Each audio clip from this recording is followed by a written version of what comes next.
Okay, so powerful questions for serious situations. The world is ablaze with crises these days. COVID-19, climate emergency, job loss, racial injustice, postal slowdowns, safeguarding our election results, hurricanes, wildfires, inciting violence, you name it. These crises affect all aspects of our lives, and almost everyone cares deeply about one or more of them. They can feel disheartening, desperate even, insurmountably against all odds to take them on. What can a single individual do to stop or lessen the harm caused by any of these? Based on the book my co-author Doug Martin and I published this summer, Stop and Think, Navigating Life's Most Serious Situations, we believe the way forward for each of us individually and collectively will be to ask and answer better questions. And we hope to provide some in our book and encourage you to create some of your own. So how can questions help out in times of crisis? Going way, way back to the Dhammapada, the sayings of the Buddha, the opening line of those sayings is one I really love. It goes this way: we are what we think. All that we are arises with our thoughts. With our thoughts, we make the world. We are what we think. With our thoughts, we make the world. And of course, asking ourselves questions is one of the principal ways in which we think. Answering a series of questions is sometimes the best way to connect the dots. In my experience, when we gain control of the questions, when we make sure we don't forget any important ones, then all of a sudden we can find new strength to help us make the world a better place. When we include hard questions, the ones that were referred to in those two poems I read earlier, ones that keep us up at night, or the ones that just won't go away, sometimes new opportunities for making progress will arise naturally out of that mix. So my thesis is that questions help us think, and we can use them to help us deal with all of life's situations, including those where great harm is already underway or threatened. And we can use them even if those situations appear to be impossibly hard and immune to any remedy. Reinhold Niebuhr is famous. One of the things he's famous for is the so-called Serenity Prayer, which has many different variations. According to Wikipedia, prayer is commonly quoted as this way: God, grant me the serenity to accept the things I cannot change, courage to change the things I can, and wisdom to know the difference. However, Wikipedia continues with the following. It says in the original version, Niebuhr asked for courage first, not serenity, courage first. And he asked specifically for courage to change the things that must be changed, not the things that can be changed. So here's what the original version is reported to be. Father, give us courage to change what must be altered, serenity to accept what cannot be helped, and the insight to know the one from the other. Now, admittedly, the widely used version is a little more poetic, but I think the original may be onto something. So let me see if I can explain a little more detail. When I use the phrase serious situation and my concerns about it, I'm not asking for serenity. I'm not asking for guidance about what can't be helped, especially not making any prejudgments about that. I'm making a statement that the harms I see flowing from that situation are something that I think must be remedied. They must be altered, and that we're the ones who must do it. And that it, at least in part, the right questions can help us along the way. So I'm not on the lookout for serenity, at least not yet, at least not until I've turned over every stone in my quest to find a remedy or to mitigate the harms I can so plainly see. So each time we ask a powerful question can be like turning over a new stone. It may give us a fresh idea, new choices, warn us of something, some danger we weren't aware of. And our experience for Doug, Martin, and myself in writing these books of questions and using them ourselves is that when we combine a series of questions in a sequence we never tried before, there's no telling what we might find, what we might discover. So, so in addition to the books on questions, we have a website where if you're kind of stuck and you're looking just for something to knock you, get you out of your rut, one of the places you could go to is the stopandthink.net website. Let me just bring that up to take a quick look at that and show you how that works. So here's the Stop and Think website, and it's showing a question that came up when this page was loaded. What seed will I plant today? How will I nurture it? If that question fits your situation or fits in with what you're thinking about, then that may be all you need. But if not, you can click the Load New Question button and you get a new question. Where can doing less help us more? So this is a little, it's kind of nice because it's random. And every time you use it, you'll get a different question. And we have about, I think there's 120 questions that we've loaded into this little mechanism. So that's the Stop and Think website. Let's see, hold on, get back here. Okay, so to continue. So our newest book is very, very new. It was inspired in the middle of our COVID-19 pandemic and the stress of quarantine time this spring. We started work on it in mid-May, and we finished it in record time in a couple of months. Took a month longer than I wanted, but probably 2 or 3 months less than normally what might have taken.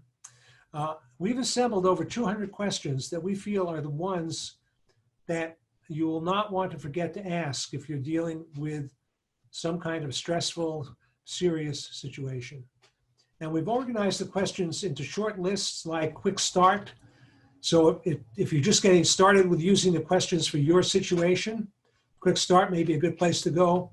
We have a section of questions called Stuck, and these are especially suited to help you get unstuck. And another section called Propel. Anyway, we have 8. Propel helps when you've processed a bunch of questions. Now, if you just asked your questions all day and didn't do anything about them, it wouldn't be very helpful. But if you take what you learn and you bring it back with you, now there's something, the next step you can take may be a better step than you might have had before. So when figuring out what questions to go in the book, Doug and I were looking for, quote, powerful questions. And normally the ones we picked were ones that are very simple. They're usually very brief, 2 or 3 words, or 4 sometimes. They're designed to be open-ended, and in particular, they're context-free of your situation. They're not about your situation. They're about giving you a tool to work with, to add your content into the questions, and out of that mix get hopefully some good answers. So let me, just to give you a flavor of what some of the questions in our Stop and Think series look like, I'm going to play you a little video, if I can make it happen here. Hold on.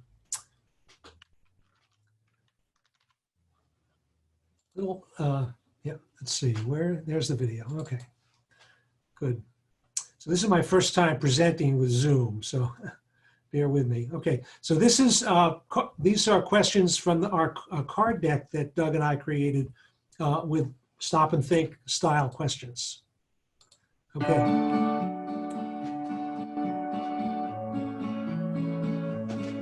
So what can't wait? What matters most? Who else can help? Lots of times we're afraid to ask for help, but that can sometimes be just what we need. What am I waiting for? Sometimes we know everything we need to know to take action. What detail is missing? There's usually something we're missing if we're stuck. What must we say no to now? In solving tough problems, a lot of times putting something to the side is a great technique. What can we let go of right now?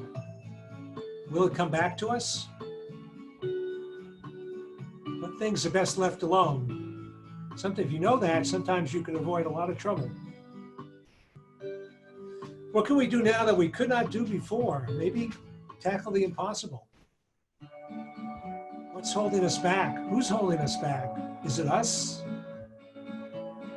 It's always good to take a look at a situation from a different view and find a second opinion or a third or maybe even a sixth opinion. Who are your wise men? Who benefits most from this and who is harmed? What am I overlooking? Sometimes whatever choice we take, if we honor those choices, we can make it turn in to be the right way. What would winning look like to you? This looks pretty good to me. What can we put on the back burner? Prioritizing is one of the key ingredients to solving problems. Who should we listen to or follow? And finally, in this series, we're showing what gives me courage to act. And this relates back to the Serenity Prayer and this idea that courage, when we have courage to act and we have commitment to try to change something, even if it appears impossible, then we're at least going to have a shot at it. Maybe after we've tried everything we can think of and we've asked every question we can think of and we've turned over every stone, if we still haven't achieved the result we wanted, to eliminate the harm or to at least mitigate it or reduce it, then maybe we can say, okay, it'd be good to have some serenity to accept that we weren't able to do it and let it go. So, oops, let me get back to my, okay, I've lost my place. Okay, I'm back.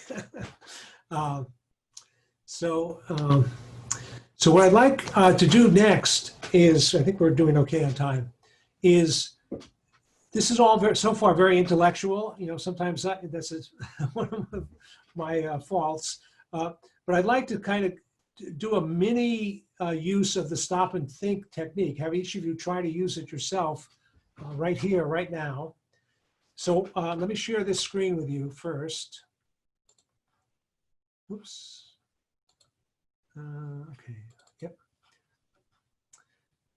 So, so I'd like you to take a minute and think of a situation that you really care about, that you care about deeply, and think about why it is so important to you. So let's just do that. I'm gonna set a timer here for a minute.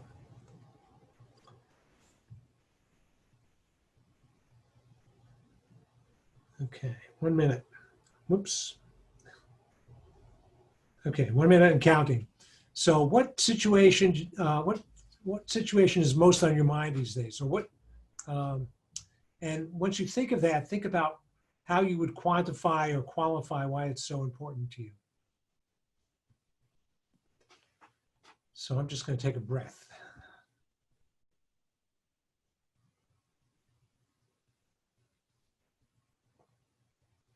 I'll tell you about my situation a little later.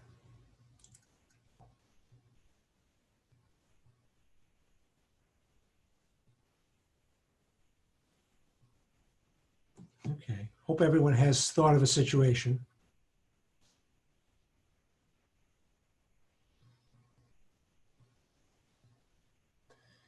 Okay, we have about 10 seconds.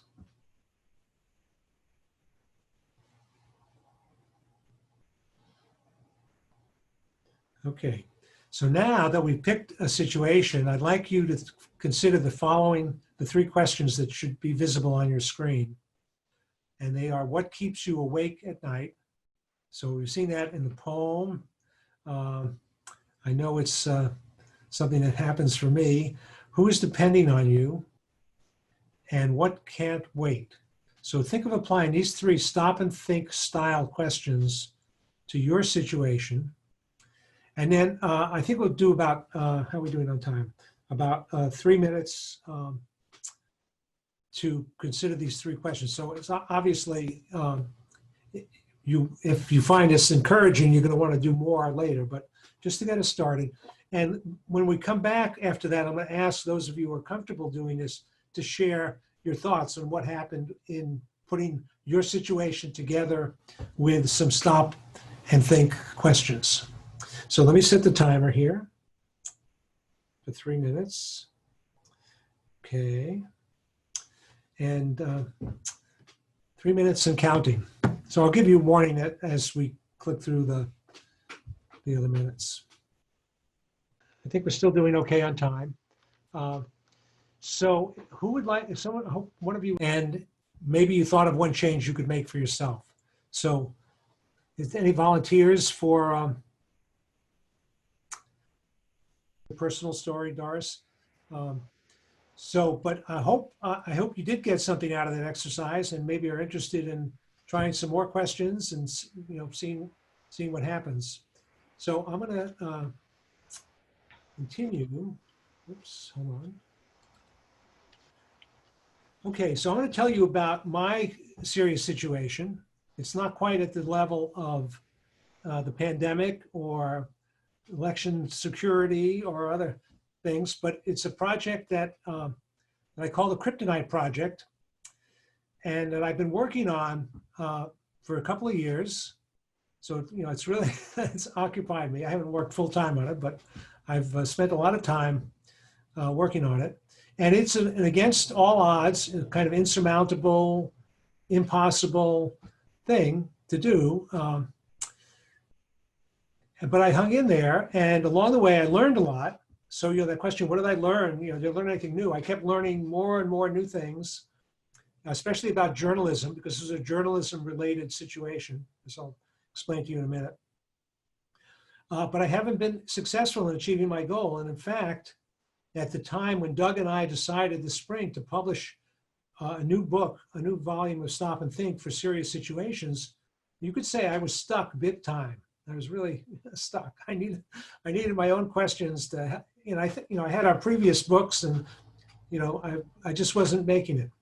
So the gist of the Kryptonite Project was based on my observations in 2018 that the news media outlets and journalists and cable news anchors were all allowing those with superpowers for hogging the spotlight to do just that, to monopolize coverage and effectively squeeze out other voices and other messages. So I'm not going to name any names here tonight, but you might be able to think who I'm referring to.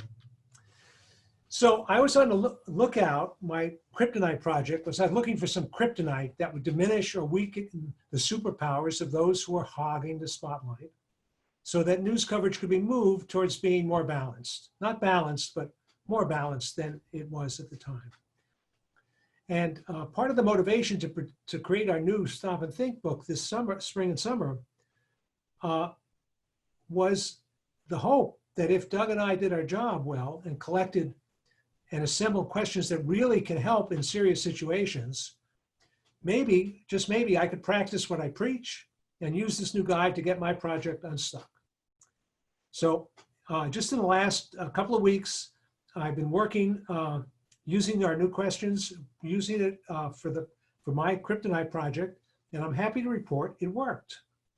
I was able to discover, as a result of these questions, that the kryptonite I had been searching for was already here, had always been there, right in front of my nose. And it was there in the guise of my journalism mentors that I had been studying under. They weren't describing their work as kryptonite. That was my pet phrase. But indeed, if the media and journalists and anchors had followed what they were saying, it would indeed have acted like kryptonite, especially on certain, not to be named, bad faith actors with superpowers for sucking up all the oxygen in the room. So my Kryptonite project now has a new objective, namely, how can I amplify the many smart recommendations of my mentors that I've assembled over this past 2 years, so that more media outlets, more journalists, more anchors start adopting those ideas. Well, that sounds simple, but wait, the bad news, this new project is one that also appears to be against all odds. and is definitely, I think most people would look at it and say, that's a pretty quixotic venture you're about to engage in, Steve. Because my mentors, before I even thought of this idea, have been lobbying for their ideas, sometimes stretching back 30 years. And unfortunately, they haven't made a lot of progress, a little bit.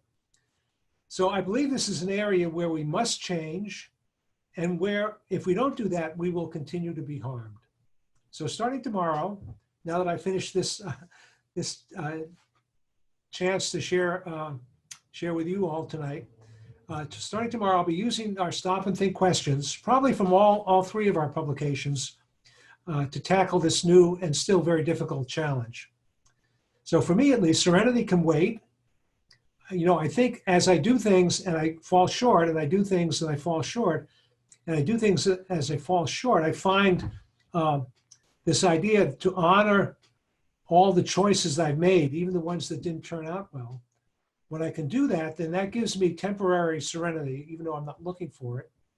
And I can use the courage I have and the commitment I have and my knowledge that this has to be changed, and looking for a whole bunch of new ideas to come out of the Stop and Think questions. So wish me well. Watch the space, or watch my email or our website. And I'd like to, I think I still have time for this. Yep. I'd like to end on a little lighter note and take us back in time to Sesame Street in the 1980s and their take on Stop and Think. So we'll start, this is about a 5-minute clip, so I'm not going to play the whole thing. We'll start about halfway through. This is Ernie and Bert. Bert's been trying to go to sleep, but Ernie keeps waking him up over and over again. And Bert has been trying to teach Ernie to stop and think, but without much success so far. So let's cue up. Okay. So Ernie discovered stopping and thinking really works. Give it a try. That's at least what I would recommend too. Okay, so we come to our closing hymn. I'm going to share the screen. Steve, before we close, do we want to have time for discussion? Oh, no, right. I'm sorry. Thank you, Melissa. Yep. So we good on So time? I recommend we have some time to reflect on what Steve shared with us. So I recommend everyone go back to group. Sorry, I'm losing my brain. Gallery view, not group view. And I usually try to wrap up a little around 8. So we have 10 minutes or so to talk. Okay. So thank you all for coming tonight. Let me know when you're ready. I'm ready. Go ahead. We are all in this together. We are not alone. We are all in this together. It's time to come home. We are all in this together. We are not afraid. We are all in this together. Let's join the parade. We can dance, we can sing, we can let the freedom bells ring. As long as we don't forget, we are all in this together. We are not alone. We are all in this together. It's time to come home. We are all in this together. We are not alone. We are all in this together. It's time to come home. We are all in this together. We are not afraid. We are all in this together. Let's join the parade. We can dance, we can sing, we can let the freedom bells ring. We are all in this together. We are not alone. We are all in this together. It's time to come home. Thank you.